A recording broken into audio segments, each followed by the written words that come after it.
Welcome. In this video, we're going to walk through how to copy the link of a photo on X, formerly known as Twitter, using your PC, following the latest update.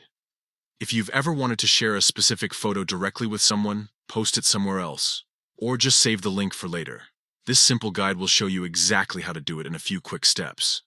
First, open the X app on your computer. Make sure you're logged into your account so you can easily access your timeline and the content you want. Once the app is loaded, head over to the post that contains the photo you'd like to copy the link for.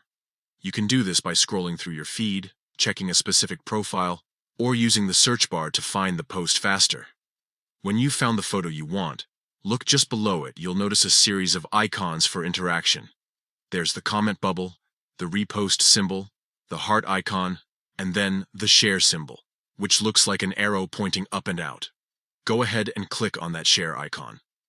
After clicking, a small menu will appear with several options. From that list, choose Copy Link. That's it. As soon as you click, the link to the photo's post will be copied to your clipboard instantly. You can now paste that link anywhere in a message, a document, or another social platform by simply right-clicking and selecting Paste, or pressing Ctrl+V on your keyboard. It's that easy. The new update on X keeps things clean and straightforward, making it quicker than ever to share content you love. Whether you're saving an image for inspiration, sending it to a friend, or posting it somewhere else, knowing how to copy a photo link helps you stay connected and organized. So, to recap, open the X app on your PC, find the photo, click the share icon, and select Copy Link. You're done in seconds. Thanks for watching.